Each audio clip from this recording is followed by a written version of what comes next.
तो इस वीडियो में हम कंप्लीट करेंगे क्लास 10 का ये ऑब्जेक्टिव है। कौन सा बुक है? तो ये बुक है फिजिक्स। कौन सा बुक है? तो ये फिजिक्स बुक है, जिसमें हम पार्ट 1 पार्ट 2 कंप्लीट कर लिए थे। कौन कौन सा पार्ट कंप्लीट कर लिए थे? तो पार्ट 1 पार्ट 2 कंप्लीट किए थे, और बुक के साथ कंप्लीट किए थे। किसके साथ? बुक के साथ। बुक भी कंप्लीट हुआ था और ऑब्जेक्टिव भी कंप्लीट हुआ था। तो जितना तक पार्ट 2 में बुक पढ़े हो उसके आगे पढ़ लेना। उसके बाद पार्ट 3 देखना। ये इस वीडियो को देखना, अच्छा से क्लियर से समझ में आ जाएगा। तो बुक नहीं पढ़े हो तो पहले बुक पढ़ लेना, उसके बाद पार्ट 3 देखना। तो स्टार्ट करते हैं। 60 तक कंप्लीट किए थे।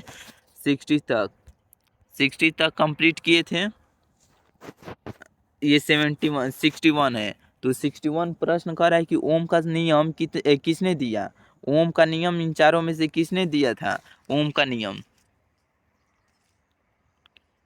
तो जॉर्ज साइमन ने दिया था। किसने दिया था? जॉर्ज साइमन ने दिया था ओम का नियम। क्या होगा आंसर? ए नंबर। ये सब प्रश्न पूछता है, आंसर याद रखना।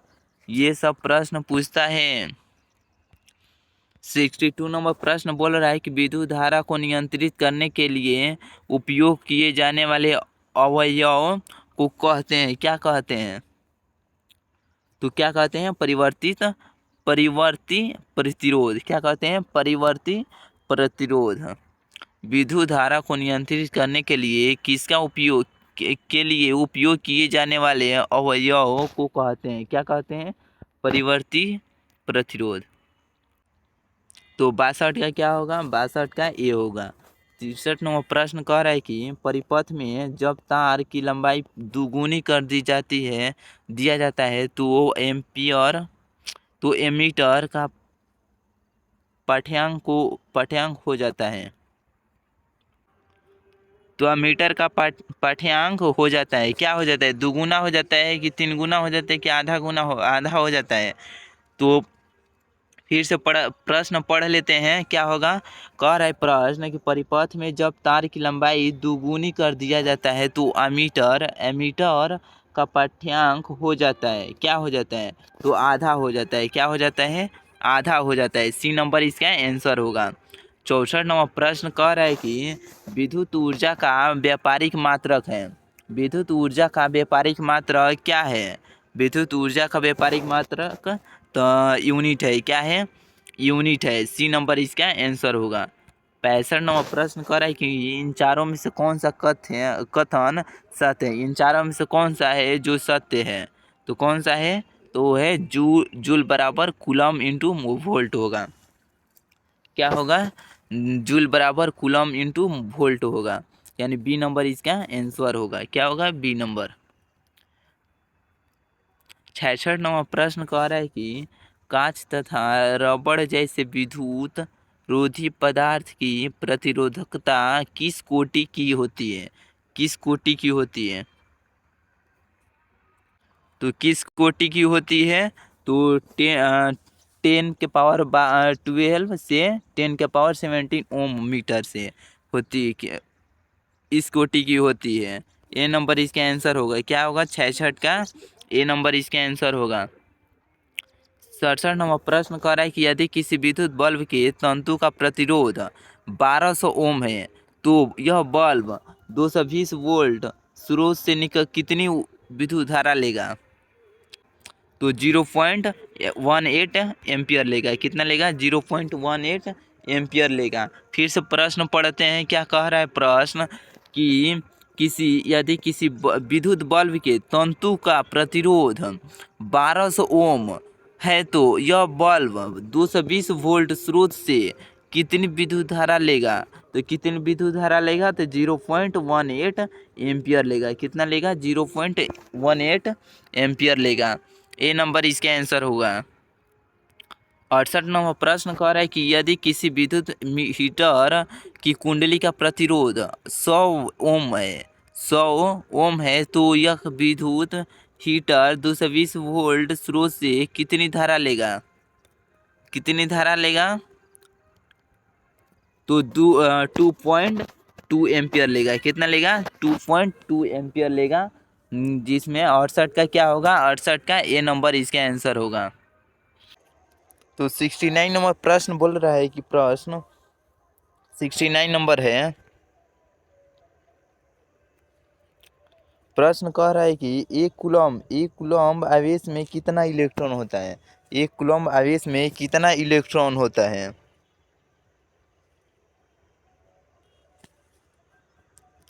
तो कितना होता है 6.25 इंटू 10⁻18 यानी 18 इलेक्ट्रॉन होता है। कितना होता है, इलेक्ट्रॉन होता है।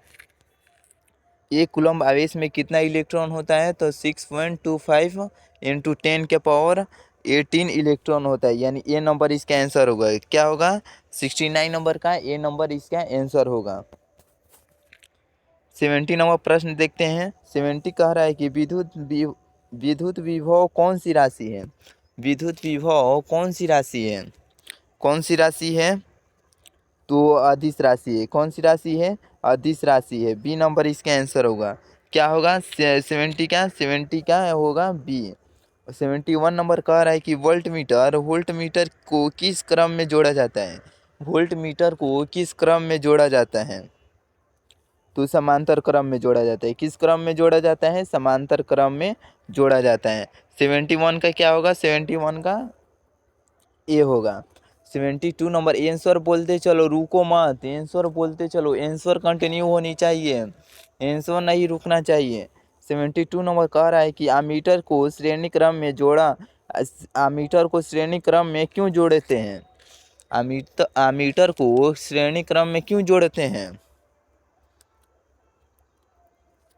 तो कम प्रतिरोध प्राप्त करने के लिए। किस लिए क्यों जोड़ते हैं श्रेणी क्रम में एमीटर को, तो कम प्रतिरोध प्राप्त करने के लिए। किसके लिए, कम प्रतिरोध प्राप्त करने के लिए एमीटर को श्रेणी क्रम में जोड़ते हैं, यानी बी नंबर इसके आंसर होगा। क्या होगा, बी नंबर इसके आंसर होगा। 73 कह रहा है कि किसी परिपथ का वह गुण, किसी परिपथ का वह गुण जो विद्युत ऊर्जा को ऊष्मा में बदल देता है, कहते हैं, क्या कहते हैं। किसी परिपथ का वह गुण जो विद्युत ऊर्जा को ऊष्मा में बदल देता है, कहते हैं, क्या कहते हैं, तो प्रतिरोध कहते हैं। क्या कहते हैं, प्रतिरोध कहते हैं। क्या कहते हैं, प्रतिरोध कहते हैं, जो कि ऊष्मा में बदल देता है, विद्युत ऊर्जा को ऊष्मा में बदल देता है। तो 74 नंबर प्रश्न बोल रहा है, 74 नंबर कि वोल्ट मीटर को समांतर क्रम में क्यों जोड़ते हैं। वोल्ट मीटर को समांतर क्रम में क्यों जोड़ते हैं,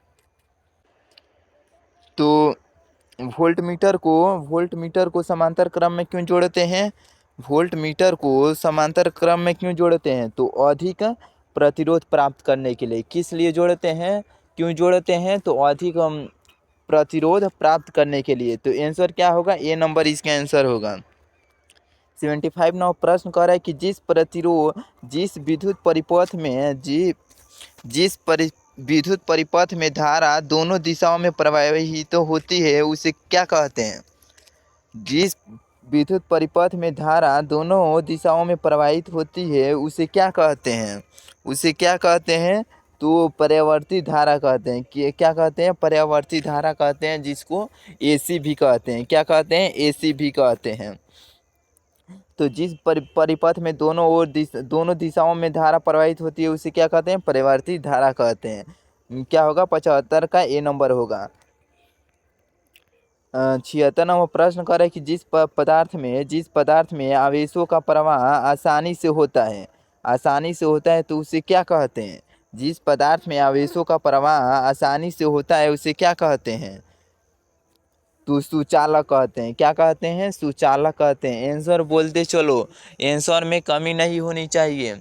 बार बार बोल रहा हूँ, बुक नहीं पढ़े हो तो बुक पढ़ लेना, उसके बाद आंसर दोगे, जिससे परीक्षा तक ले याद रहेगा, समझे ना। इसीलिए बुक नहीं पढ़े हो तो बुक पढ़ लेना, उसके बाद ऑब्जेक्टिव देखो, सीरीज बाई सीरीज देखो आसानी से समझ में आ जाएगा, और याद रटना भी नहीं पड़ेगा, पार्ट बाई पार्ट देखो और बुक पढ़ते चलो, देखो रटना भी नहीं पड़ेगा।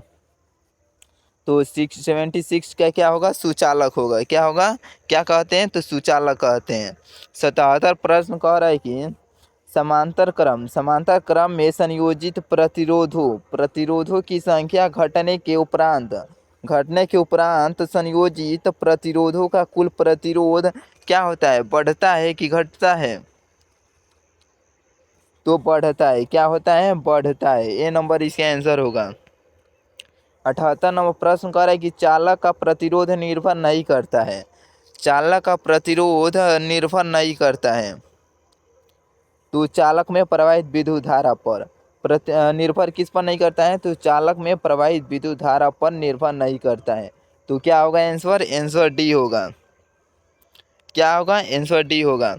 79 नंबर प्रश्न कह रहा है कि इन चारों में से कौन विद्युत धारा का अच्छा चालक है। इन चारों में से बताओ जो कि विद्युत धारा का अच्छा चालक है, विद्युत धारा का।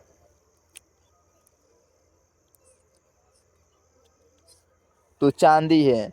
कौन सा है, चांदी। चांदी में विद्युत का अच्छा चालक होता है, चांदी में। 80 नंबर प्रश्न कह रहा है कि जिस पदार्थ में अति निम्न ताप पर बिना किसी प्रतिरोध के विद्युत धारा का गमन होता है उसे क्या कहते हैं, तो उसे क्या कहते हैं, तो अति चालक कहते हैं। क्या कहते हैं, अति चालक कहते हैं। जिस पदार्थ में अति निम्न ताप पर बिना किसी प्रतिरोध के विद्युत धारा का गमन होता है उसे क्या कहते हैं, तो अति चालक कहते हैं। क्या होगा, अति चालक कहते हैं। ए नंबर इसका आंसर होगा। क्या होगा, ए नंबर इसका आंसर होगा। 81 नंबर प्रश्न कह रहा है कि 81 नंबर, कॉपर की प्रतिरोधकता कितनी होती है। कॉपर की प्रतिरोधकता कितनी होती है। कॉपर की प्रतिरोधकता तो कितनी होती है, रुक जाओ इरेज कर लेते हैं। तो कॉपर की प्रतिरोधकता कितनी होती है, तो 1.62 इंटू 10⁻⁻8 होता है। कितना होता है, 1.62 इंटू 10⁻⁻8 होता है। यानी आंसर क्या होगा, डी होगा। तो 82 नंबर प्रश्न देखते हैं। 82 नंबर प्रश्न कह रहा है कि एल्युमिनियम का प्रतिरोधकता कितना होता है। एल्युमिनियम का प्रतिरोधकता कितना होता है। एल्युमिनियम का प्रतिरोधकता कितना होता है, तो एल्युमिनियम का प्रतिरोधकता कितना होता है, तो 2.63 इंटू 10⁻⁻8 होगा। कितना होगा, 2.63 इंटू 10⁻⁻8 होगा। 300 ऑप्शन में कहाँ है, तो ए नंबर में है। तो एल्युमिनियम की प्रतिरोधकता कितना होता है, तो 2.63 इंटू 10⁻⁻8 होता है। अगला देखते हैं। 83 नंबर प्रश्न कर रहा है कि 1 जूल और 1 सेकेंड के अनुपात को क्या कहते हैं, तो क्या कहते हैं, तो 1 वाट कहते हैं। 1 जूल और 1 सेकेंड के अनुपात को क्या कहते हैं, तो 1 वाट कहते हैं। कि क्या कहते हैं, 1 वाट कहते हैं। डी नंबर इसका आंसर होगा। 84 नंबर प्रश्न कह रहा है कि जब एक से अधिक प्रतिरोधकता श्रेणी क्रम में जुड़ते रहते हैं तब कौन सी भौतिक राशि उनमें समान रहती है। कौन सी भौतिक है जो उन भौतिक राशि है जो उनमें समान रहती है, तो विद्युत धारा। क्या होगा, विद्युत धारा समान रहती है। कौन क्या रहती है, समान रहती है विद्युत धारा। 85 नंबर प्रश्न कह रहा है कि बीओटी यूनिट क्या है। बीओटी यूनिट क्या है, बीओटी यूनिट क्या है, क्या है बीओटी यूनिट, तो 3.6 इंटू 10⁻6 जूल होगा। क्या होगा, 3.6 इंटू 10⁻6 जूल होगा। तो 85 का क्या होगा, ए होगा। बीओटी यूनिट क्या है, तो 3.6 इंटू 10⁻6 जूल होगा। तो 85 का ए होगा। 86 नंबर प्रश्न कह रहा है कि विद्युत बल्ब किस धातु का बना होता है। ये बार बार प्रश्न पूछ रहा है। विद्युत बल्ब किस धातु का बना होता है। विद्युत बल्ब किस धातु का बना होता है, तो कांच का। किस धातु का, तो कांच का बना रहता है। विद्युत बल्ब किस धातु का बना होता है? तो कांच का। 87 नंबर प्रश्न कह रहा है कि विद्युत बल्ब में कौन सी गैस भरी हो जाती है? विद्युत बल्ब में कौन सी गैस भरी जाती है? कौन सी गैस भरी जाती है? तो कौन सी गैस भरी जाती है? तो निष्क्रिय गैस भरी जाती है। कौन सी गैस भरी जाती है विद्युत बल्ब में? तो निष्क्रिय गैस भरी जाती है। 88 नंबर प्रश्न कह रहा है कि 88 नंबर टंगस्टन धातु के गलनांक कितना होता है? टंगस्टन का किस में रहता है? तो विद्युत बल्ब में टंगस्टन का तार रहता है। तो पूछ रहा है कि टंगस्टन धातु के गलनांक कितना होता है, ये कि इसका गलनांक कितना होता है? तो कितना होता है? तो 3000 डिग्री सेल्सियस होता है। कितना होता है? 3000 डिग्री सेल्सियस होता है। तो 88 का क्या होगा? 88 का सी होगा। 79 नंबर प्रश्न कह रहा है कि नाइक्रोम में कौन कौन से तत्व होते हैं? नाइक्रोम में कौन कौन से तत्व होते हैं? तो निकेल होता है और क्रोमियम होता है। कौन सा होता है? निकेल और क्रोमियम। कौन सा होता है? निकेल और क्रोमियम। ए नंबर इसका आंसर होगा। क्या होगा? 79 का ए होगा। 90 नंबर प्रश्न कह रहा है कि परिपथ की सुरक्षा के लिए किस युक्ति का उपयोग किया जाता है? परिपथ की सुरक्षा के लिए किस युक्ति का उपयोग किया जाता है? तो विद्युत फ्यूज का। किसका उपयोग किया जाता है? तो विद्युत फ्यूज का उपयोग किया जाता है। तो ए नंबर इसका आंसर होगा। तो इसी के साथ वीडियो को इतना ही रहने देते हैं। इसके आगे कंप्लीट करेंगे नेक्स्ट पार्ट में। तो बुक जितना पढ़े हो ठीक है, उसके आगे बुक पढ़ लेना, लास्ट होगा 1 पेज बचा होगा तो पढ़ लेना। मिलते हैं नेक्स्ट पार्ट में। वीडियो अच्छा लगा है तो लाइक कर देना, सब्सक्राइब करके रखे रहना, चैनल पर नए हो तो। मिलते हैं नेक्स्ट पार्ट में। जय हिंद।